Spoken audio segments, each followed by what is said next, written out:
we are going to go ahead and we're going to read Inseparable. This is chapter 9 of One Crazy Summer. You should have watched the mini lesson. If you were here and you have not watched the mini lesson, please stop this video, go back to the previous slide, and watch the mini lesson on foreshadowing. You'll need that to help you with your exit ticket this afternoon. So, we're going to be reading Inseparable. As I read, we'll pause and make some annotations. So let's go ahead and get started. Move this. All right. Inseparable. If you girls want breakfast, go on down to the People's Center. We all said together, the People's Center. Without skipping a beat, Cecile said, next to the library on Orchard, just keep walking till you see kids and old people lined up. You're not going to take us? I didn't mean it to worm out as a question, and I was mad at myself for asking instead of stating. You don't need me to walk down the street. The park is on the other side. Y'all can run around after breakfast or stay for the program at the center. It don't make me no difference.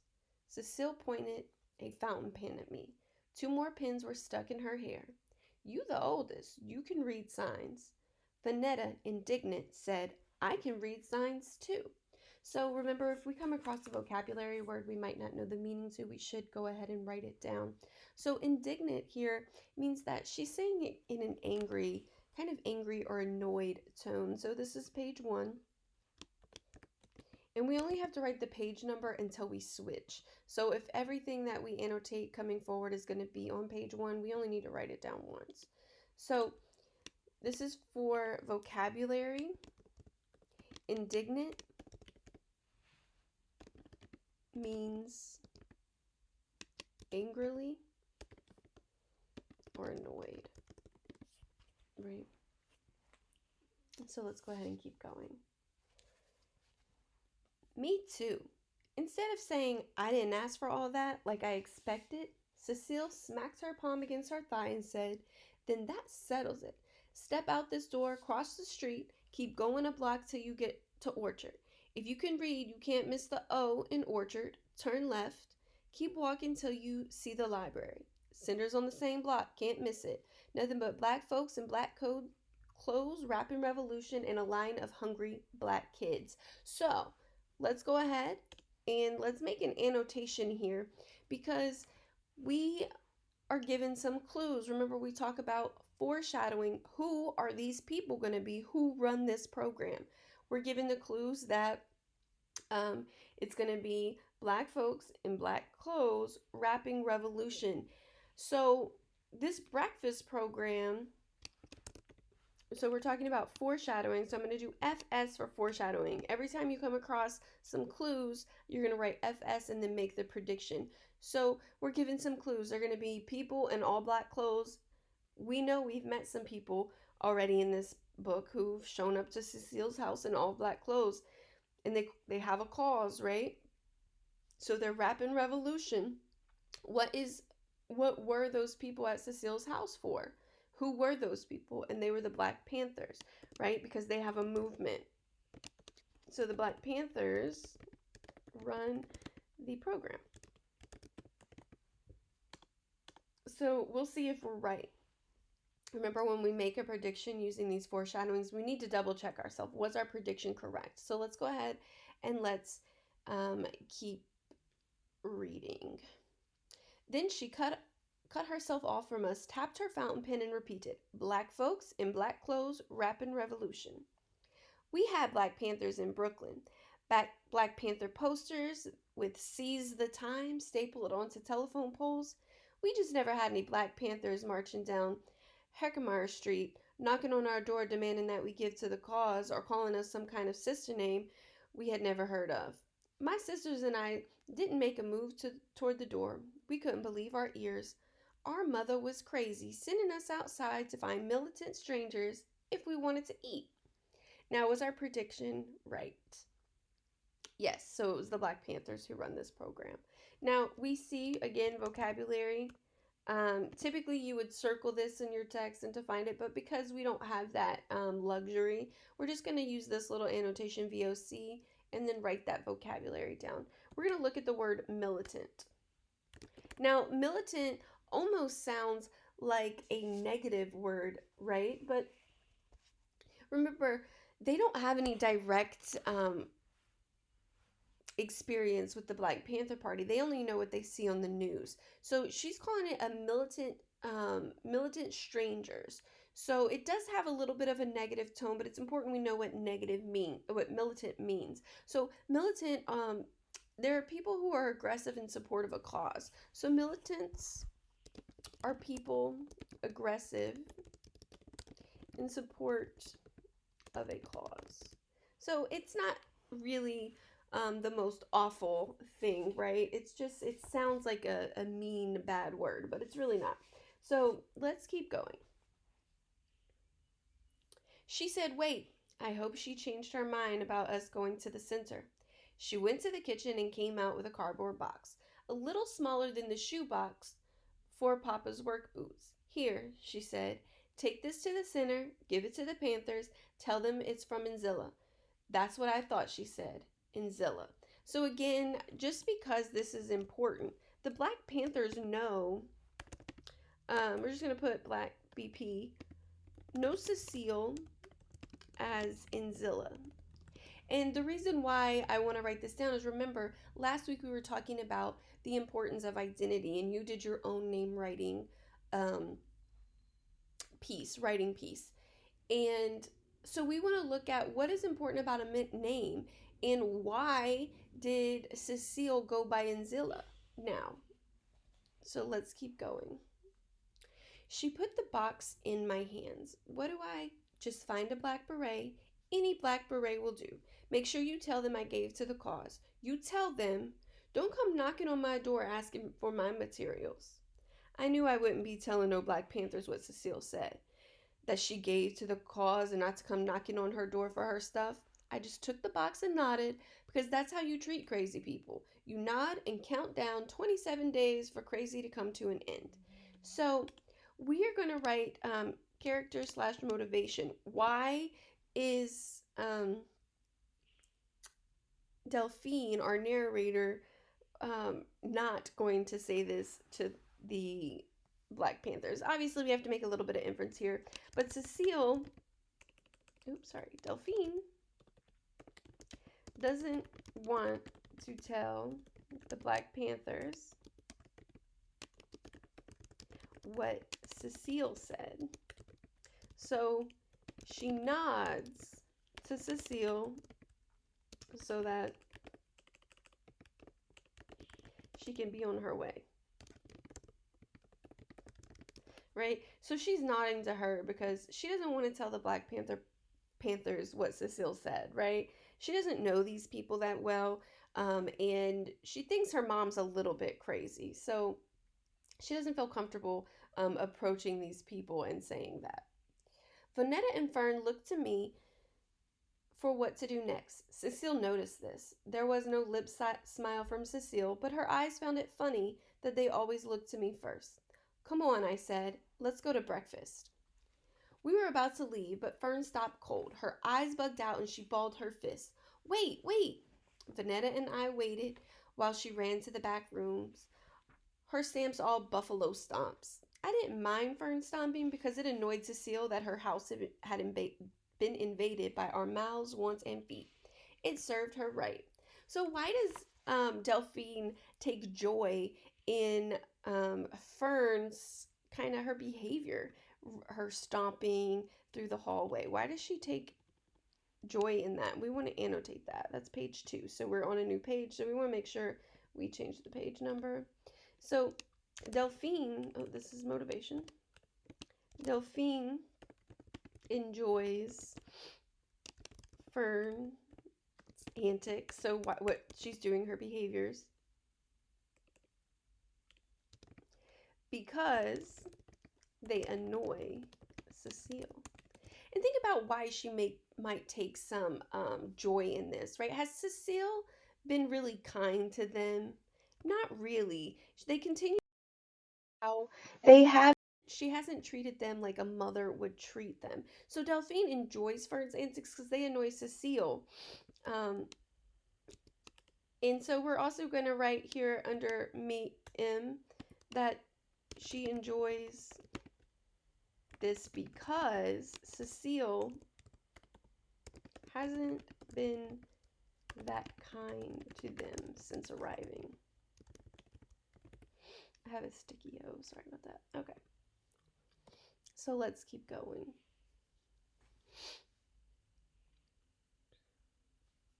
Both Annetta and I knew why Fern ran back to the room. We'd been seeing this go on for years. Fern returned with Miss Pattycake in tow. From her look of disgust, I believe Cecile would have spat on her own floor if she wouldn't have had to clean it up. Aren't you too big to be dragging that thing with you? As far as I was concerned, Cecile had nothing to say about Fern and Miss Pattycake. Miss Pattycake was there when Cecile wasn't. So you can annotate this because I think that's really important, that Pattycake is kind of a comfort to Fern because she never had Cecile there to comfort her.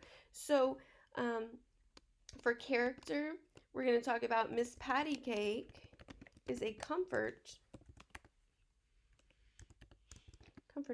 for Fern because Cecile never was. All right, so that's important. And BC means for because, for those of you who might be confused. Okay, so you could just do that for shorthand, not in your actual writing, but when you're taking notes. Okay, so let's keep going. Now, I smiled. I'd understood that Fern and Miss Pattycake were like that Nat King Cole song, Unforgettable. When I first heard his satiny smooth voice sing like a song of love that clings to me, I knew Miss Pattycake was like that song of love to Fern.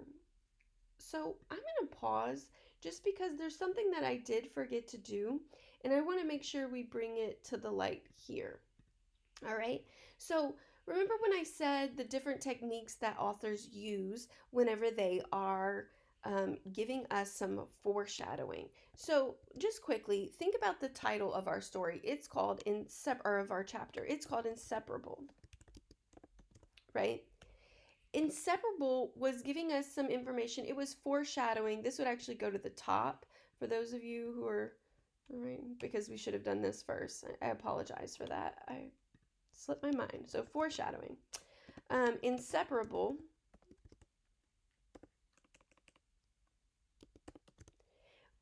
It's our title. And remember we talked about how titles oftentimes give us clues about what the chapter is going to be about. Now, inseparable, we know means like you're very clingy, you're attached to something. Now, this was foreshadowing that something in this chapter was going to talk about someone being inseparable. You had to kind of use some clues about what that would be. Now, remember when we said some of them are very vague. Now, inseparable, until we got to this point, we didn't know, was it the girls who were inseparable from one another?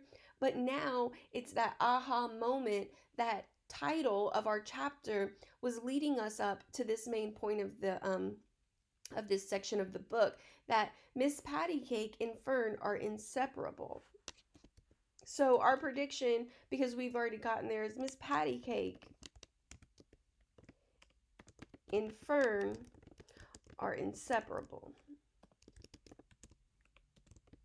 Okay, they're inseparable. Now, if I were making this prediction first and say I couldn't think of what the story was going to be about, I mean, my guess probably would have been the girls being inseparable. So I would have written that down, and then I would have come back once I got to this aha moment and just put to the side that it was actually foreshadowing this situation where Fern and Miss Pattycake are inseparable, how we learn this about them. So we want to keep going. I apologize for not doing that first. I completely forgot. So let's keep going. So yeah, so this is our aha moment. So we would go back up and that's where we wrote it. Cecile thought Fern would buckle under a 7-year-old's shame. When Fern didn't answer, she asked again, "Aren't you too big for all of that?" Fern shook 4 braids and barrettes and said, "No," taking delight in answering no for no's sake. No, because Cecile didn't have a hug and kiss that Fern expected.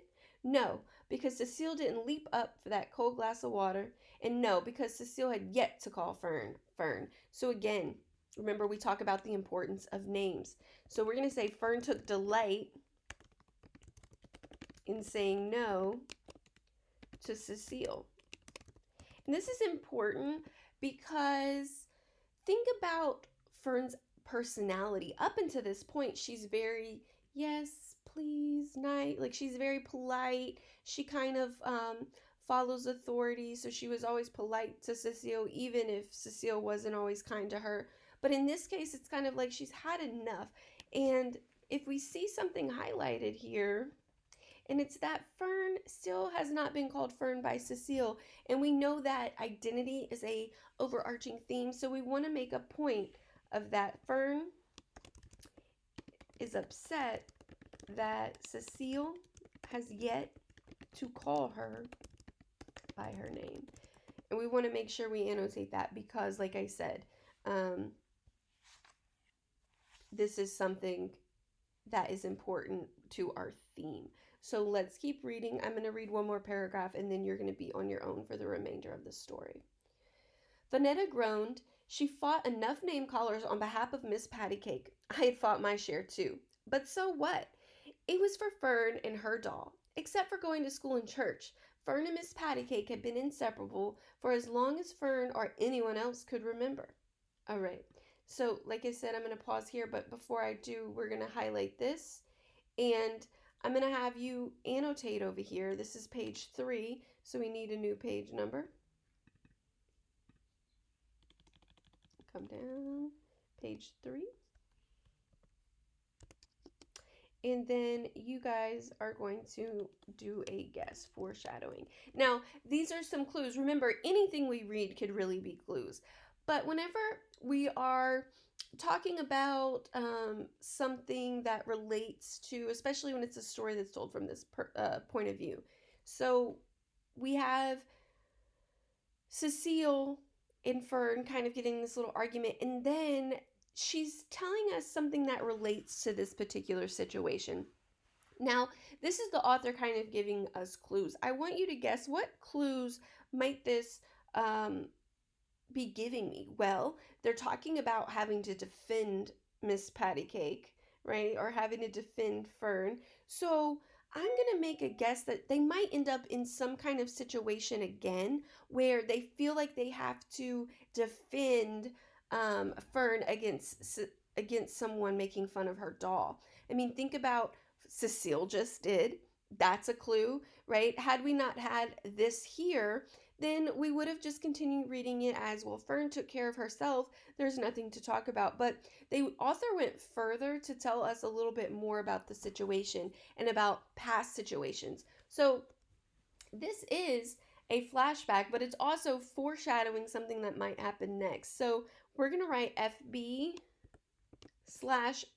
because it's a flashback. So we're giving some information about the background, but we're also being led to think that something might happen in the future because Cecile didn't exactly need, or the girls didn't exactly need to defend Fern against Cecile, but they're talking about defending Fern now. Why might that be? Maybe the girls are going to have to